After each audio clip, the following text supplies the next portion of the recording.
विद्यार्थी मित्रांनो, तुम्ही मिळवलेल्या यशासाठी तुमचं मनापासून अभिनंदन. विद्येचं महत्त्व अर्थात शिक्षणाचं महत्त्व महात्मा ज्योतिबा फुले, छत्रपती शाहू महाराज, डॉक्टर बाबासाहेब आंबेडकरांनी सांगितलं. त्यांनी आपल्या जीवनामध्ये शाळा काढल्या. महात्मा ज्योतिराव फुल्यांनी, सावित्रीबाईंनी शाळा काढल्या. बहुजन समाजाला शिकवण्याचा प्रयत्न केला. छत्रपती शाहू महाराजांनी शैक्षणिक संस्था, वसतिगृह काढले. त्यांनीही अस्पृश्यांना, बहुजन समाजाला शिकवण्याचा प्रयत्न केला. आणि डॉक्टर बाबासाहेब आंबेडकरांनी ज्या समाजाला आत्मभान नव्हतं त्याला आत्मभान निर्माण करून एक फार मोठी आत्मसन्मानाची चळवळ चालू केली. आणि त्या चळवळीमधला सर्वात महत्त्वाचा त्यांनी मंत्र जो दिला, जो उपदेश दिला, तो शिक्षणाचा. ते म्हणाले, विद्या हे वाघिणीचं दूध आहे, जो प्राशेल तो गुरगुरल्याशिवाय राहणार नाही. बाबासाहेबांच्या जीवनाचा जर आपण विद्यार्थी जीवनाचा कडे जर बघितलं तर त्यांच्या काळामध्ये काय होतं? शिक्षणाची काहीही व्यवस्था नव्हती. म्हणजे अर्थात अस्पृश्यांना शिक्षणापासून वंचित ठेवल्या जात होतं. ते एका मिलिटरी मॅनचे, म्हणजे बाबासाहेबांचे वडील रामजी हे सुभेदार होते मिलिटरीमध्ये, त्यामुळे त्यांना शिक्षणाच्या संधी तरी उपलब्ध होत्या. परंतु त्यांनी स्वतः सांगितले आहे की शाळेमध्ये त्यांच्याशी कशी वागणूक दिल्या जात होती. ते म्हणाले की मला कित्येक दिवस शाळेत पाणीसुद्धा मिळत नव्हतं. म्हणजे त्यांनी एका ठिकाणी सांगितलं की जर तो शाळेचा शिपाई त्यांच्या ओंजळीमध्ये पाणी टाकायचा आणि शिपाई जर त्यावेळी नसेल तर त्यांना पाण्याविना राहावं लागत होतं. मी लंगोटी लावून शाळेत जात होतो, असंही त्यांचं एक वाक्य आहे. आणि बाबासाहेब असंही म्हणतात की विद्या ही सर्वत्र पूजनीय असते. म्हणजे आणि विद्येचं महत्त्व त्यांनी वेळोवेळी सांगितलं समाजाला. सरकारी नोकऱ्यांमध्ये जा, शिक्षण घ्या, असा वेळोवेळी त्यांनी उपदेश केला. त्यामध्ये सविस्तर जाण्याऐवजी मी तुम्हाला थोडक्यात असं सांगेल की बाबासाहेबांनी त्यांचा एक सोहळा, म्हणजे त्यांचा जन्मदिवस साजरा होत असताना त्यांनी एक व्याख्यान दिलं. त्या व्याख्यानामध्ये त्यांनी सांगितलं की मी कसा मोठा झालो. अर्थात त्या व्याख्यानात ते म्हणाले की मी एक हुड विद्यार्थी होतो, म्हणजे बंडखोर, ज्याला सगळे लोक शिव्याशाप द्यायचे. मग त्यांनी सांगितलं की मी सर्वात आधी 3 गुरु मानले. ते कोणते? बुद्ध, कबीर आणि फुले. महात्मा ज्योतिबा फुले, सर्वात आधी भगवान गौतम बुद्ध, संत कबीर आणि महात्मा ज्योतिराव फुले हे आम्ही गुरु मानले म्हणतात. त्या भाषणामध्ये त्यांनी जो आदर्श सांगितला, हे माझे 3 आदर्श आहेत. हे आदर्श विद्यार्थ्यांनी मानणं सुद्धा फार गरजेचं आहे. म्हणजे आज तुम्हाला असं वाटत असेल की बा हे बाबासाहेबांचा फोटो आहे, बुद्धाचा पुतळा आहे, महात्मा ज्योतिराव फुलेंचा पुतळा आहे, फोटो आहे, काहीतरी आपण त्या दिवशी जयंती करतो, महापरिनिर्वाण दिन साजरा करतो, फुलं टाकतो, जय जयकार करतो, मिरवणूक काढतो. म्हणजे ह्या उत्साह म्हणून ते साजरा करायचा नसतो, तर त्यांच्यापासून आपल्याला आदर्श घ्यायचा असतो. बाबासाहेबांचा आदर्श घेत असताना आपण विद्यार्थी काय करणार? बाबासाहेबांचं जीवन कसं होतं, त्यांचं विद्यार्थी जीवन कसं होतं, त्यांना किती त्रास झाला, त्यांना छत्रपती सयाजीराव गायकवाडांनी शिष्यवृत्ती दिली, त्या शिष्यवृत्तीच्या बळावर ते शिकले, विदेशात गेले, मोठमोठ्या पदव्या मिळवल्या, त्यानंतर ते वकील झाले, प्रोफेसर झाले, ते इकडे आलेत, भारतामध्ये आले. त्यांनी आपल्या समाजासाठी त्यांचे हक्क मिळवून देण्यासाठी सामाजिक चळवळ केली. महाडला 14 तळ्याचा सत्याग्रह केला, काळाराम मंदिर सत्याग्रह केला. त्यानंतर संविधान सभेत गेले, संविधान सभेमध्ये जाऊन त्यांनी संविधान लिहिलं, म्हणून त्यांना भारतीय घटनेचे शिल्पकार म्हणतात. मागासवर्गीयांसाठी राखीव जागांची तरतूद केली. तर हा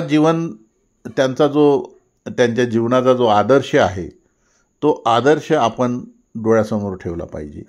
महात्मा ज्योतिराव फुल्यांनी जो संघर्ष केला, त्यावेळी शूद्रांना, म्हणजे अस्पृश्य म्हणूनच नाही तर बहुजन समाजाला सुद्धा शिक्षणाची संधी नव्हती.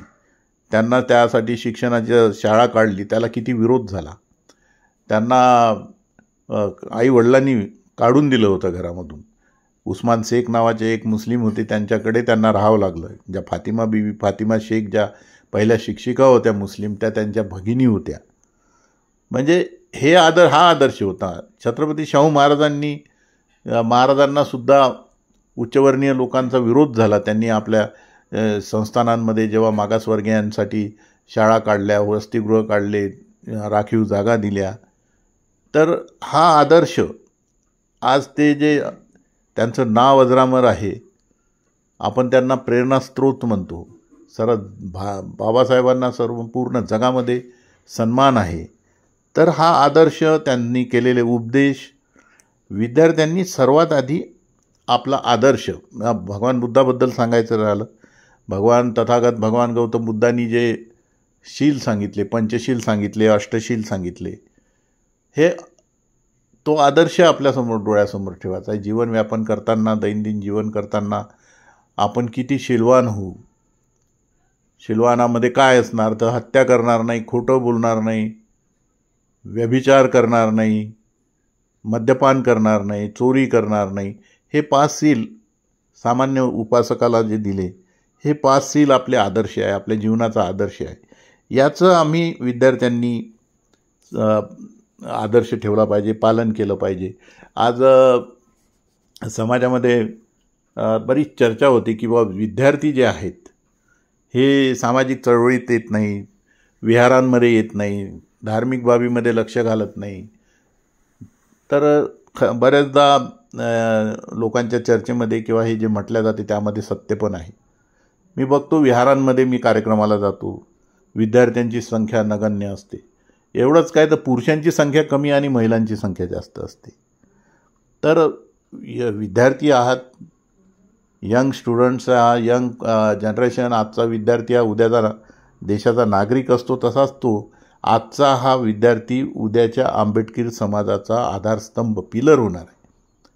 त्याला सामाजिक चळवळ, त्या सामाजिक चळवळीचा इतिहास माहीत असला पाहिजे. बाबासाहेब म्हणतात, ज्याला आपला इतिहास माहीत नाही तो इतिहास घडवू शकत नाही.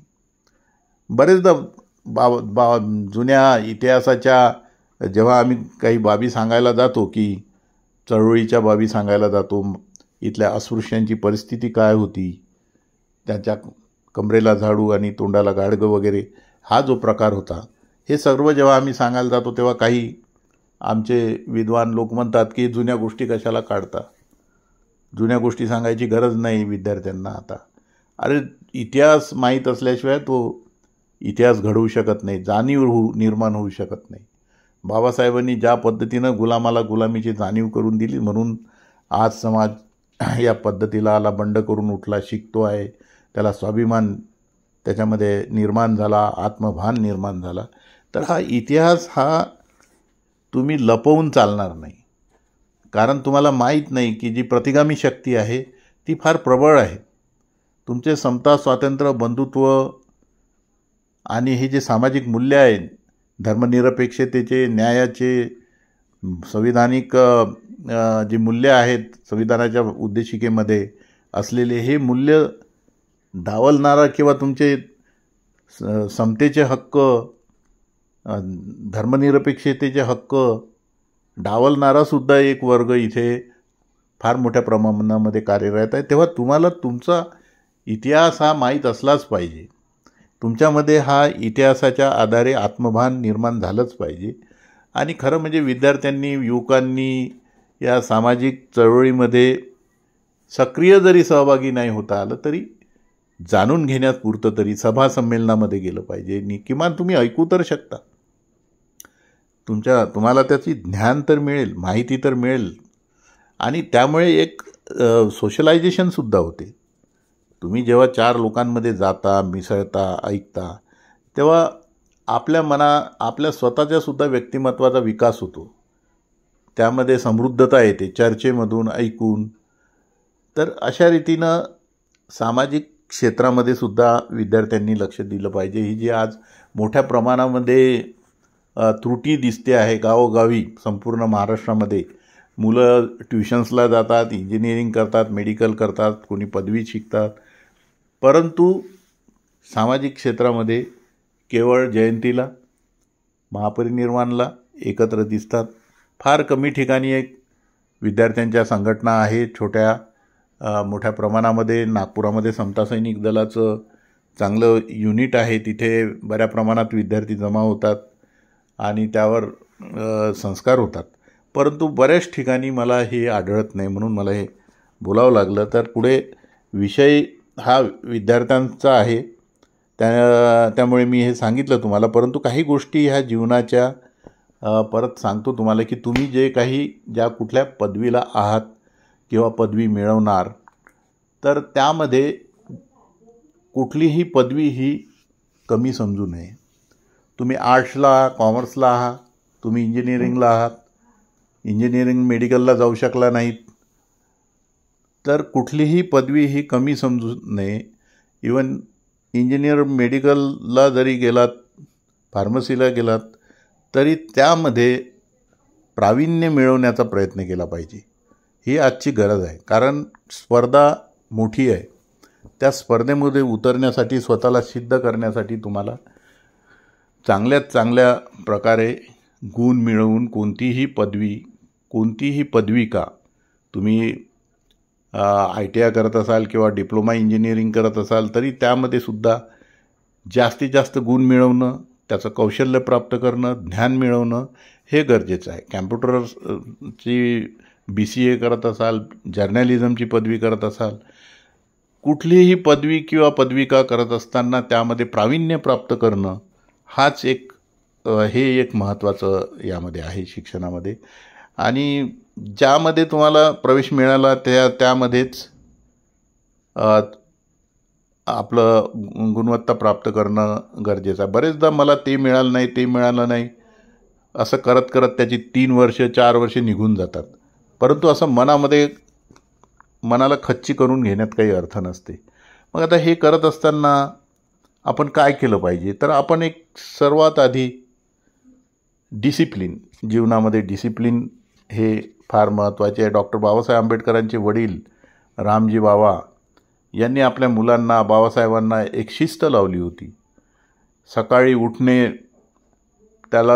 मुलांना ते सकाळी उठवायचे, अभ्यास करायला लावायचे, पाठांतर करून घ्यायचे. ही जी शिस्त होती, ते इंग्रजी शिकवायचे.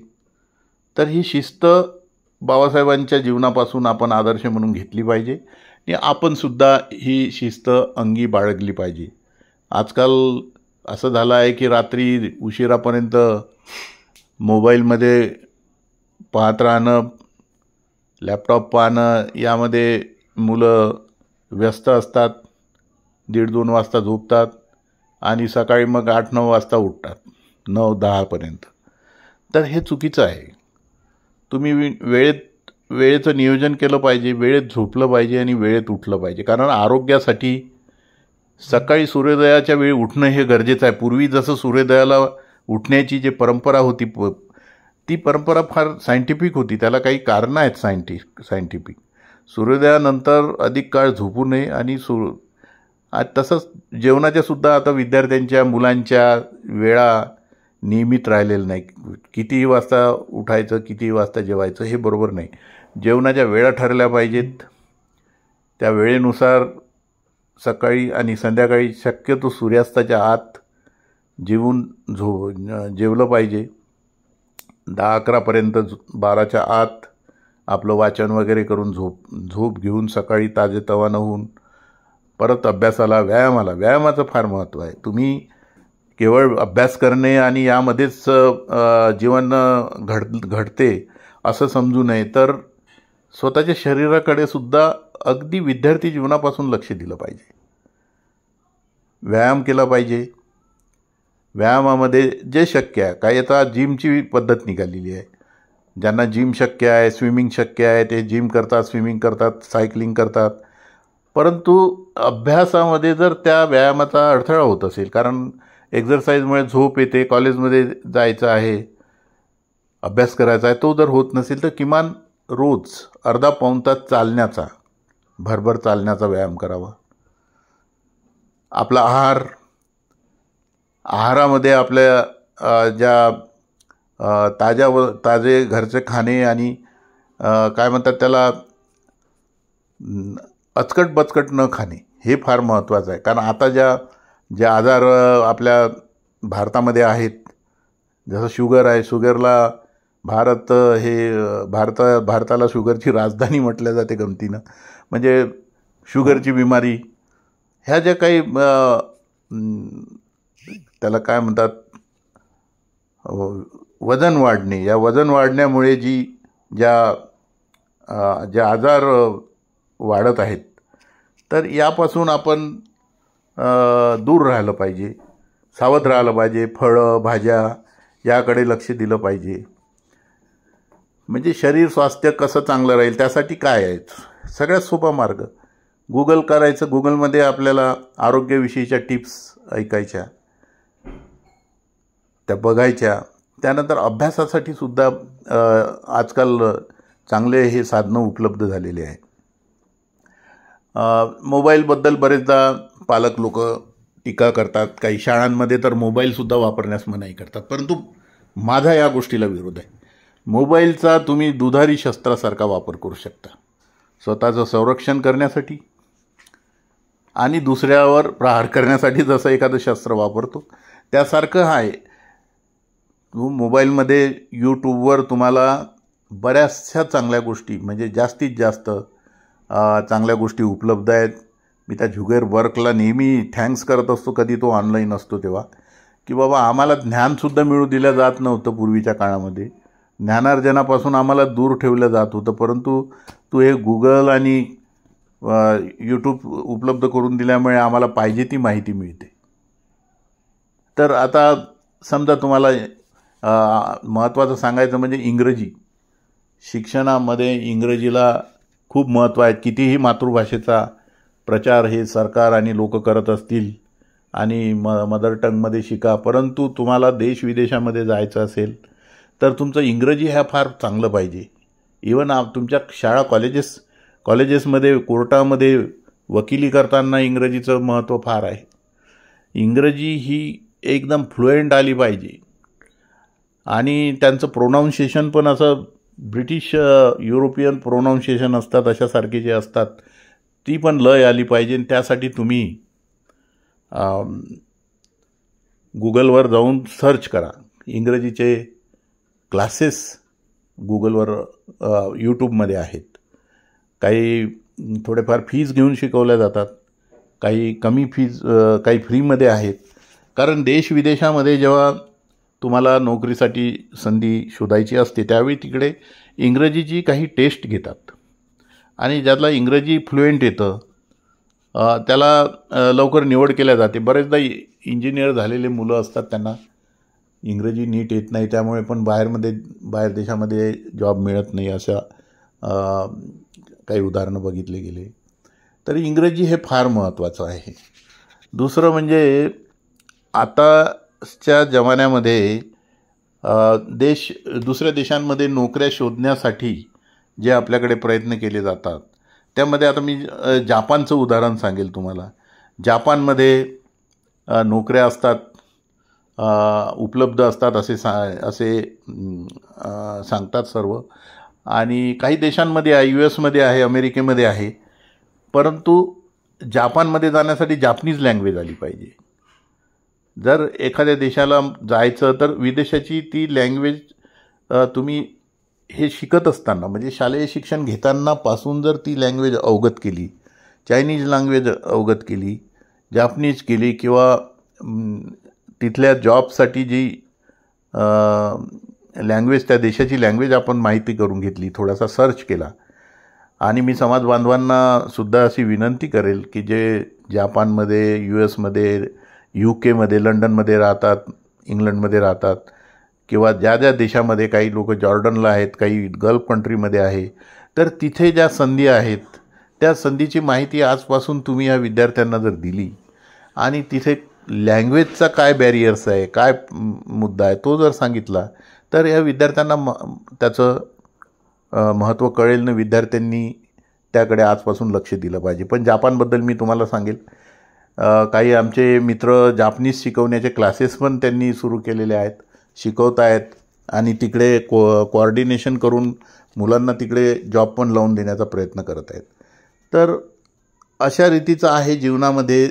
ह्या काही गोष्टी, तुमचा पोशाख चांगला असला पाहिजे, तुमचा राहणीमान हे चांगलं असलं पाहिजे, स्वच्छता असली पाहिजे, एक रुबाबदार व्यक्तिमत्वसुद्धा दिसलं पाहिजे, विद्यार्थ्यांना एकमेकांना तुम्ही सहकार्य केलं पाहिजे. आपले काही बांधव, तुम्ही शहरात राहत असाल तर खेड्यावरून आलेले विद्यार्थी असतात, बाहेरून आलेले विद्यार्थी असतात, त्यांना मदत केली पाहिजे. वाईट व्यसन लागू नये याचा प्रयत्न केला पाहिजे. कोऑर्डिनेशननी वागलं पाहिजे. अभ्यास करताना मिळून अभ्यास केला पाहिजे. कोणाला पुस्तकाची गरज आहे, काही लॅपटॉपची गरज आहे, परिस्थिती चांगली नाही, त्याला एकमेकाला आपण सहकार्य केलं पाहिजे. आता बऱ्याचशा ठिकाणी स्टडी रूम्स, स्टडी हॉल्स तयार केलेले आहेत, त्याचासुद्धा फायदा आपण घेतला पाहिजे. आणि कुठल्याही परिस्थितीमध्ये आपल्या देशामध्ये निश्चितच जातीयवाद आहे. विद्यार्थ्यांनासुद्धा तो बरेचदा शाळा कॉलेजेसमध्ये सहन करावा लागतो. त्याला न घाबरता, कुठलाही आपला हिरमोड न होऊ देता, हे जे वास्तव आहे ते वास्तव आहे हे स्वीकारून आत्मवंचना होऊ देऊ नये, अपमानित होऊ नये. काही लोक त्या परिस्थितीला घाबरून शाळा सोडून देतात, कॉलेज सोडून देतात, काही आत्महत्या करतात. बिलकुल नाही, कधीही नाही. बिलकुल आत्मसन्मानाने राहायचं. आपल्या आईवडिलांचा मान सन्मान कसा उंचावला जाईल, समाजाचा सन्मान कसा उंचावला जाईल, या देशाचा मी नागरिक आहे तो कसा मी अभिमानाने राहील, हाच विचार करायचा. तुम्ही गाव सोडून बाहेर राहत असाल, मुली असतील, त्या मुलींनी विचार करायचा की माझे आई वडील, माझे भाऊ बंद हे घरी माझी वाट बघत आहेत, माझ्यासाठी ते खस्ता कात आहेत. कित्येक गरीब कुटुंब असतात, पदर मोड करून मुलीला शहराच्या ठिकाणी शिकवतात, बाहेर शिकवतात. याची जाणीव विद्यार्थ्यांनी ठेवली पाहिजे. कुठल्याही वाईट बाबी, कुठल्याही चाळे, हे बाहेर फिरणं मुलांसोबत मुलींसोबत, किंवा हे प्रकार जे आहे प्रेम आणि ह्या भानगडी, हे विद्यार्थ्यांचं जीवन होईपर्यंत, म्हणजे तुमची पदवी मिळेपर्यंत ह्या बाबीमध्ये भानगडीत पडू नये. माझा असा तुम्हाला मोलाचा मार्गदर्शन राहील की ज्यामुळे आपली वेळ नाहक वाया जाते त्या गोष्टीमध्ये आपण पडू नये. बाकी गोष्टी करायला भरपूर वेळ असतो. आपण ज्या ध्येयाने या शिक्षणक्रमाला प्रवेश केलेला असतो, घेतलेला आहे, ते ध्येय पूर्ण केलं पाहिजे. आणि कुठलंही फील्ड हे कमी दर्जाचं समजू नये. तुम्हाला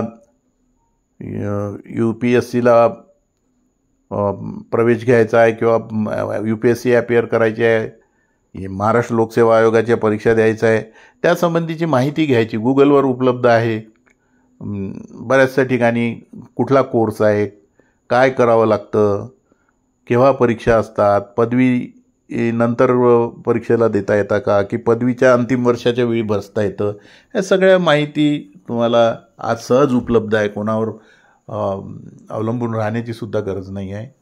तर मित्रांनो, मी सांगितलेल्या 2 शब्दाप्रमाणे, मार्गदर्शनाप्रमाणे आपण जर वागलात तर निश्चितच तुम्हाला आपल्या जीवनामध्ये यश येईल. मी इथे माझे 2 शब्द सांगतो.